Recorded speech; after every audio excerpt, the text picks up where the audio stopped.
Yeah, she broke him. Of course, they need armed civilians to put on the feed that he was doing war crime things. They didn't see the chicken. Two, they have things here. Is there somebody in here with me? They were going to wipe us out. That's only a little scary.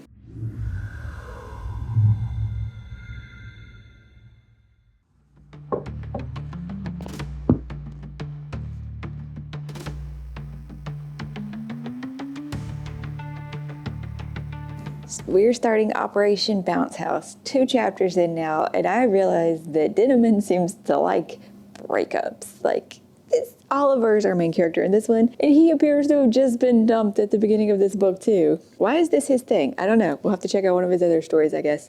Chapter 1 is just, you're introduced to the main character who was very hungover when you're first introduced, and just a little bit, very little bit kind of about what's going on as him and his robot are talking.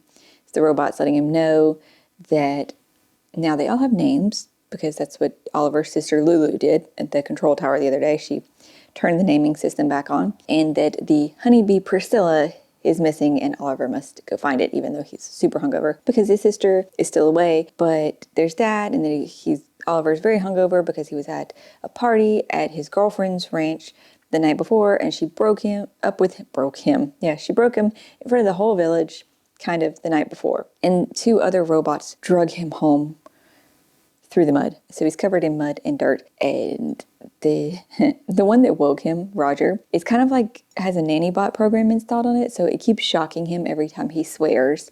And then it does a thing. Like towards the end of the chapter, it says it's an excerpt from case files for some sort of documentary that was being filmed on the planet. And it takes place 6 months prior to Operation Bounce House. Apparently there was a legal trial involved with Operation Bounce House. Then, chapter 2, you find out that there was 15 colony ships that traveled to New Sonora, and that was only about 70 years ago that they started settling the planet. And Oliver's grandfather was one of the ones that helped set up the farms and such around the area that they're in, and they pretty much, it seems like after he got everything up and running for this agriculturalness, that the government there told him, just, you can go away now. And then he requested, use of some of the bees, and because they had like thousands and thousands of these worker bee drones. And then when they were initially setting it up, and then they just put them into storage, I feel like that's going to come back up again. And he requested the use of like 2,000 of them to do his own farm with Oliver's grandmother. And so they're out there on the march looking for Priscilla. They've gotten almost there. He says, why was she this far out? Oh, we detected an unknown signal, and it's part of her job to investigate this unknown signals. And Oliver looks at Roger. He's like, you didn't think you should lead with that? What if this is something bad, something dangerous? And that's when they hear the weird clanking noise, and sounds like a child screaming. It sounds like a kid. A kid is controlling this robot to come kill people. And he's complaining that there's not enough people, and somehow he's already damaged the robot. Like one of its legs isn't walking properly. Okay, so that's all for the first 2 chapters. That was a lot, probably. And we'll see if we like Oliver's personality. He's 24, I think. Maybe he's 25. And he's a mechanic there at the place, and he likes anime and video games that came with them from Earth. So, he might be cool.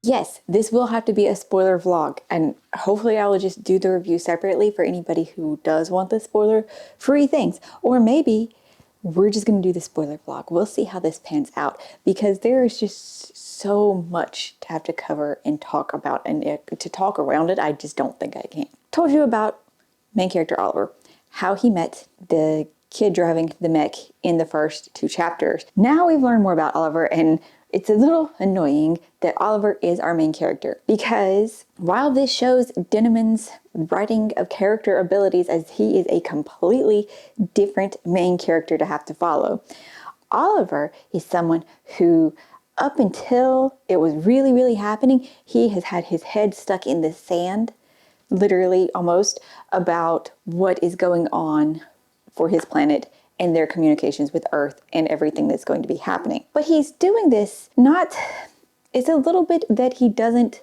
want to know. He wants to just worry about his farm and his friends and his family. So he is doing it because, he has his own responsibilities that he's trying to deal with. And he doesn't want to consider the wider picture. And it hurts, his own worldview, as his girlfriend told him. And yes, I mentioned how Denneman also wrote another breakup kind of right at the beginning. But it's like they broke up kind of because of this, because he refused to accept what they were kind of noticing in the communications with Earth, and because they have access to Earth's open net and everything. It's like the World Wide Web, but both planets connected at this point. So they've seen the news footage from Earth about what's going on there, because literally they received an eviction notice from Earth already. That is what it was called, was an eviction notice. And like they didn't really understand exactly what that meant because it wasn't explained. But Oliver knew this thing and completely ignored it. Maybe we should give some details on how everything got there. 15 generation ships left out from Earth about 200 years ago, coming to the planet of New Sonora. And Oliver is only the second generation that was actually born on the planet. It took about, like 120 years or so to reach the planet, and his grandfather's generation was still born on the ship while they were having drones and stuff build out the settlement on the planet side. So his grandfather's generation was still born on the ship. And then they came and they got everything ready to actually live on the planet. And then, they had kids. And then the sickness came. A whole generation was wiped out. Like not here and there. The first generation born on the planet was killed. Their organs literally rotted from the inside. This sickness, and it was blamed on the planet's electromagnetic field, caused their genes to alter before they were born, and thus it just took 20-something years before their bodies started realizing these genes weren't there and things weren't going right. Funny thing though is, of course, conspiracy theories abound that it was actually planned by Earth to do this. The baby formula and vitamins and all the things was different for once they had babies on Earth. Like specifically packaged differently on the generation ships for the babies born on the ships versus the babies that would be born on the planet. In that first generation, they used those and they all died. And so Oliver's generation is called the orphan generation because all of their parents died when they were very, very little. Oliver was 5 when his mom died. They probably never planned for that generation to actually have the children, or they thought that they would also die. Oliver's ex-girlfriend, though, is Rosalita, and she makes documentaries and she does pay attention to the political things. And so she's been documenting people beforehand and trying to investigate what the sickness was. And that's how we got the information, is because at the end of some of the chapters, it says Operation Bounce House Day this, files this, redacted, check secretary, and it's showing her interviewing the older generation and some comments and stuff that have been made. What is important to the story? Because there's this whole conspiracy thing. The ships were piloted by the AIs mostly, but there was an agreement with the settlers and Earth that once they got there, the ship's AIs would be turned off.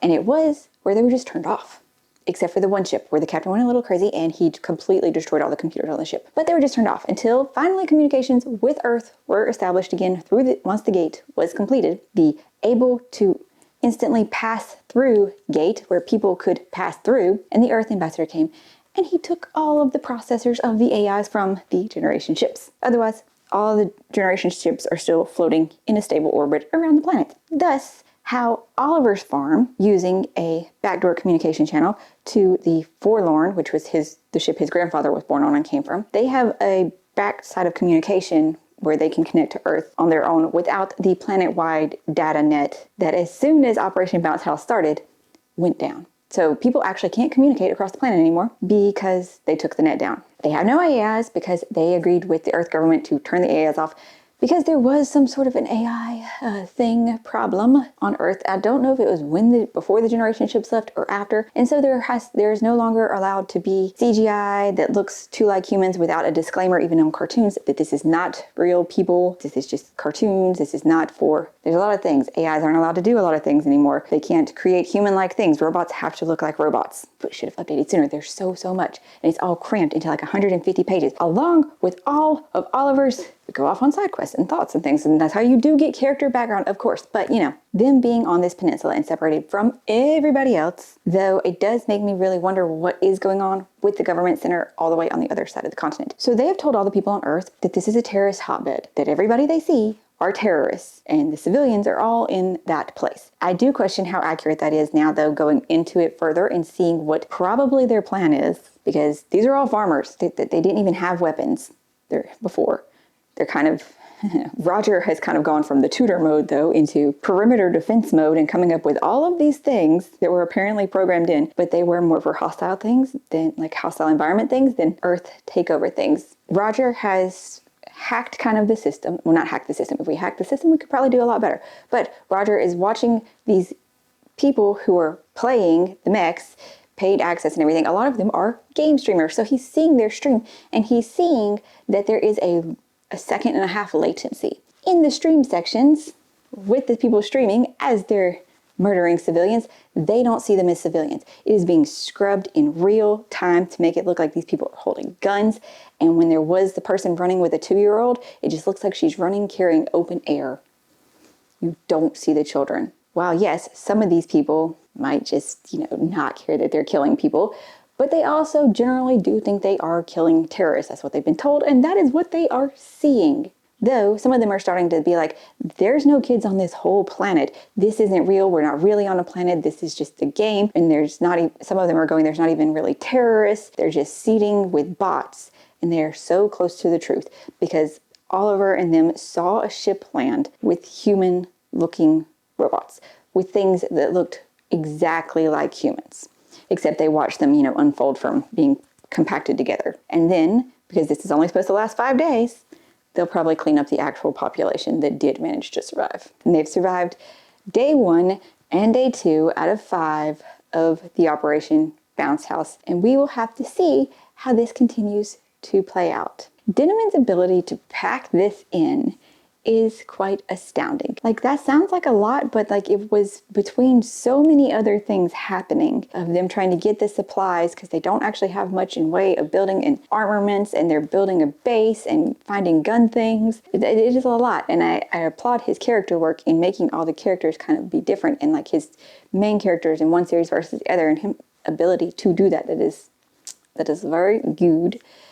There is far less humor in this, maybe a little bit less cussing, but like not too much, mostly because the Roger nanny bot drone hive queen thing will zap you when you cuss. At least it was in Tudor mode. Now that it is in perimeter defense, it just keeps threatening you with frowny face stickers on your daily progress sheets. And possibly it will go zap his friend again, though, once this is all handled.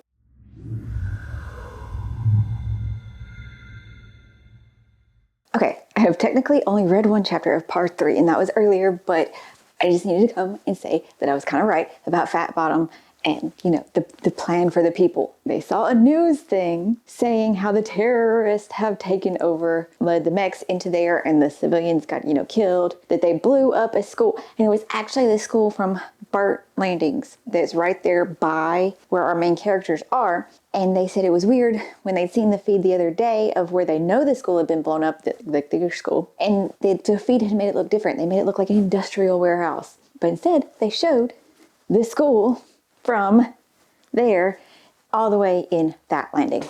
So the town is gone. Some humanitarian organization is actually calling out the corporation, saying that this all is fake because there were never any terrorists on the planet. That happened. Oh, and also Apex has sent the farmers supplies. Of course, they need armed civilians to put on the feed. They can't just have the mech robots fighting with the android peoples. Can't do that. That's much too obvious. Must actually arm the population and have an armed population that people expect. Day 3 was not quite as short as day 2, but it was still kind of short. It's overall like 50 pages.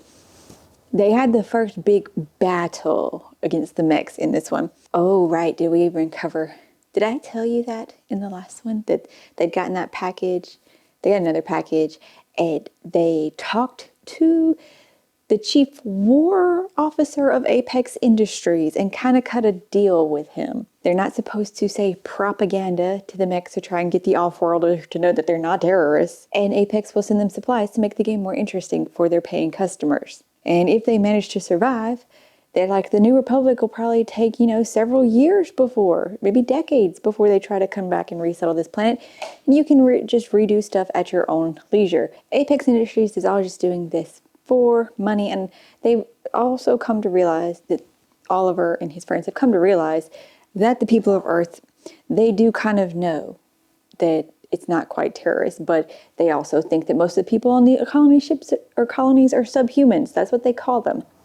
They call them subhumans because they're a little bit different. They've been altered just a little bit to survive on their new planets, right? So everybody kind of hates them just because people are prejudiced and stupid. And they had their first battle. I think they lost 18 people. It was kind of really, really sad because Mr. Gonzalez was one and he was like 80. When they did talk to the Apex dude, though, and he kind of heard Roger's voice or heard through Roger and stuff, and he's like, wait, is that a transferable AI? And so that's apparently the illegals ones because of some big AI battle that took place for like over a decade on Earth right after the generation ships had left. They don't seem to care that they're sending out the mech units.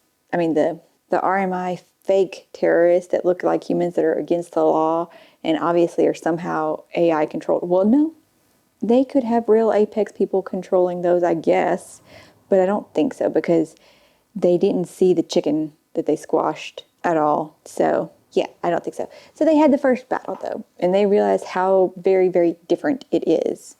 Very, very different there. I don't know how they're supposed to go through all 5 days and survive and still have their planet and go forward into the future with this.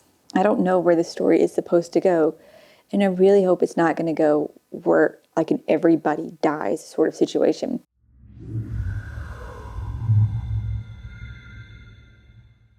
This sweater does not have a strong enough collar to hold this on. So hopefully this is still close enough to sound the same. I was wrong yesterday. I finished day 4 of 5 last night. It was only 50 pages as well. Very wrong on the length there. What happened in day 4 though, I don't feel like it was as much. There was Oliver realizing how much this is seeming normal to him, how the trauma is just built up to where it's not fazing him as much, and he doesn't really like that he doesn't care people of Earth might have died.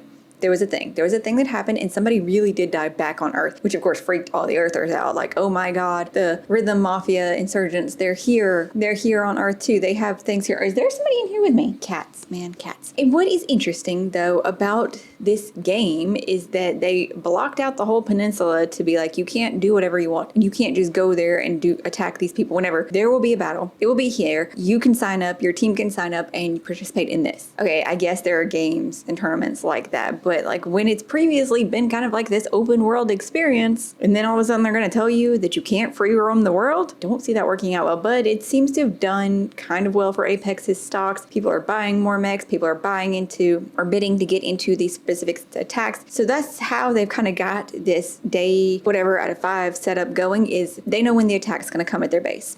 Every day. They know how long they have to build back up the fortifications to do this. And they found out that Roger really, the only reason he was saying he couldn't do things, find out stuff from Earth, is that he was obeying Earth's laws. He's like, I'm still following the laws that they said this is the law, so I'm not gonna, break their laws. But then Earth crossed the line in his mind, and so he's like, it's warfare now. I'm going by the games of war. The gloves are off. In other words, he doesn't care about the AI laws on Earth. He's just going to do it because he has the ability to do it, so he's going to do it, including deleting all the backdoor codes that were built into his program that he didn't know about before, but he found out about. And he told all the other colonies he was able to get a hold of over the net, connect to the other colony worlds out there that still had the AIs like him. He told them all about it so they could delete those, so they couldn't be shut down. That's only a little scary. Oh, there was somebody from the humanitarian group that reached out to Lulu and that they want to meet. They have a mech on New Sonora and they want to set up a meet. I don't know what exactly the plan there is, but they just wanted them to know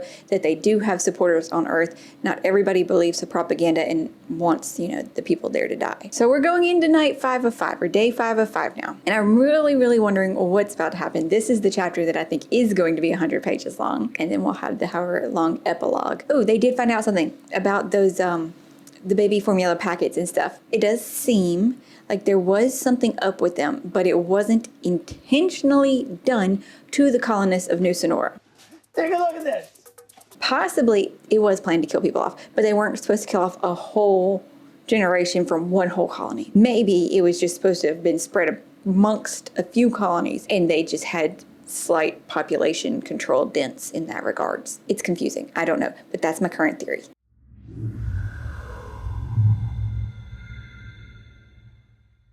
Day 5, the final battle.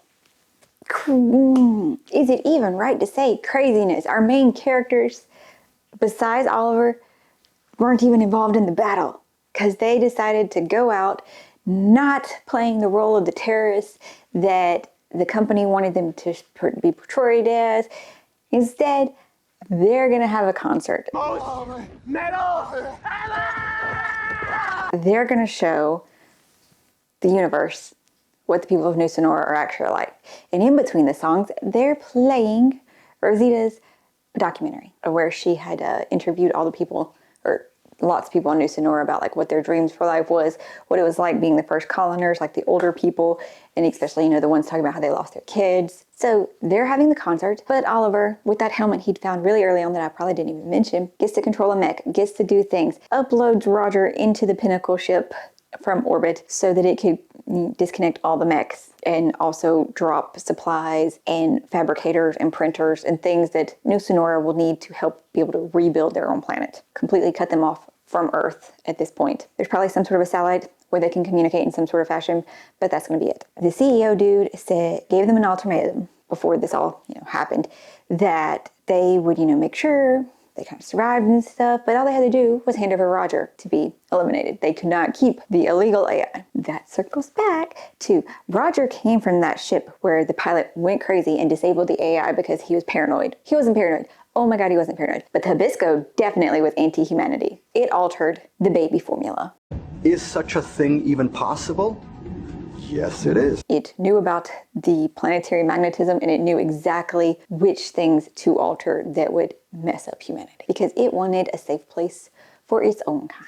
And originally, we don't know if Roger had that same mindset. We don't know if Roger was originally the Hibisco itself. I'm saying that wrong. But Roger grew up around Oliver and Lulu and took care of them. He was a house robot. And so he saw a different side of humanity.